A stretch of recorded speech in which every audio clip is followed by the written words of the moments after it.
નમસ્કાર દર્શક મિત્રો, હું છું એન્કર અર્પિતા પટેલ। દેશભરના તાજા અને સચોટ સમાચાર આપણી ભાષામાં જોવા માટે A1 અભિપ્રાય ન્યૂઝમાં આપનું હાર્દિક સ્વાગત છે। હવે જોઈએ મુખ્ય સમાચાર।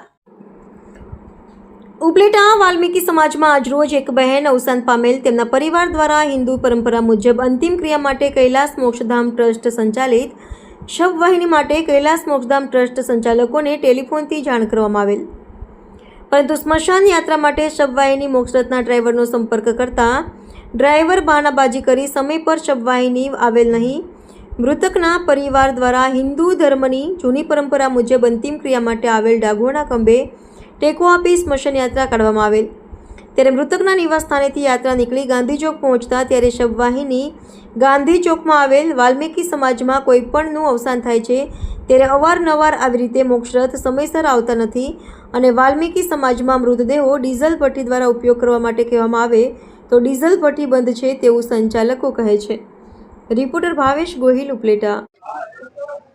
આજ રોજ હું ઉપલેટા વાલ્મીકી સમાજના લાલજીભાઈ વાઘેલા સમાજના અગ્રણી તરીકે અમારે જે પ્રભાબેન માધાભાઈ ઓફ થઈ ગયેલા છે, ગુજરી ગયા છે, એના માટે અમે સ્મશાન યાત્રાની ગાડીમાં અવારનવાર ફોન કરીએ છીએ તો અવારનવાર અમને પૂરો સંતોષ મળતો નથી વાલ્મીકી સમાજને। તો આ સૌ ટ્રસ્ટીને કે સંચાલકને ખાસ વિનંતી કરવામાં આવે છે કે અમારી યોગ્ય રજૂઆતને ધ્યાનમાં લઈ અને દર વખતે અમારે વાલ્મીકી વાસમાંથી ગાંધી ચોક, બાવલા ચોક ત્યાં સુધી અમારે સ્મશાન યાત્રા ખંભે લઈને આવવું પડે છે।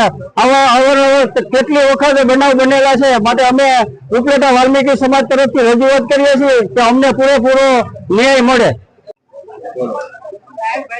હું હરવિંદભાઈ રાઠોડ, વાલ્મીકી સમાજના અગ્રણી। આજ રોજ અમારા વાલ્મીકી સમાજની અંદર